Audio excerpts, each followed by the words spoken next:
Son, priest, missionary, shepherd. On the morning of July 12, 2023, the summer heat was already punishing as I trekked over from my apartment in Rome's Prati neighborhood to the Vatican. I was headed to Piazza Pio XII, to one of the palazzi just off St. Peter's Square. When I arrived at number 10, I was taken into a sitting room that resembled dozens of others in Vatican offices I had waited in over the years. White marble floors and plush but stiff high-back chairs, all hinting at the possibility of grandeur, but in desperate need of a healthy budget and a talented decorator. The Vatican had neither. A colleague and I often joked that we could easily produce a coffee table book full of photos of all the boring Vatican reception rooms where we had passed time.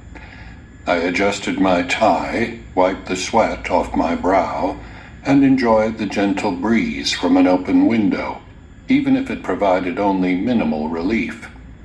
At 11:30 a.m. on the nose, Chicago-born Cardinal Robert Prevost walked in. He shook my hand and smiled, not effusively but sincerely. "I don't really know the American Catholic media landscape very well," he told me, "but I know your paper, and I've read your articles." I did not know whether those words were a sign of approval, but I was grateful he was at least willing to give me an audience. For years, the independent reputation of the National Catholic Reporter, where I began in 2020 as the national correspondent before moving to Rome to cover the Vatican in 2021, had rankled some members of the Catholic hierarchy.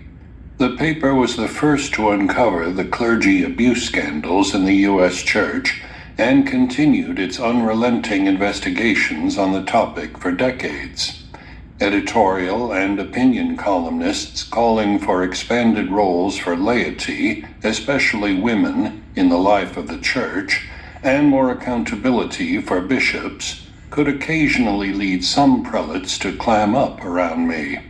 But because I was a reporter who assiduously avoided letting any of my own opinions seep into my stories, many of these same bishops eventually came to trust me. Ever since Cardinal Prevost's appointment earlier that year, I had been wanting an interview with the man Pope Francis tapped to lead his highly influential office that identifies potential Catholic bishops around the world. Bishops in the United States had tangled with Francis since the beginning, leading Francis's allies in the States to wonder if he would try to reshape the episcopacy to reflect his priorities. Here in front of me stood the individual who was charged with doing just that. What were his plans? Who was slated to take on the big archdioceses that were becoming vacant? What kind of men did he seek to pastor the Church? Prevost alone knew the answers to these questions, and, so far at least, he wasn't telling. His one interview, held with the Vatican's own news service, didn't offer much insight. Leaks from the Vatican are common enough, but everyone is generally pretty tight-lipped about the process of choosing new bishops, as well as the names under consideration for future posts.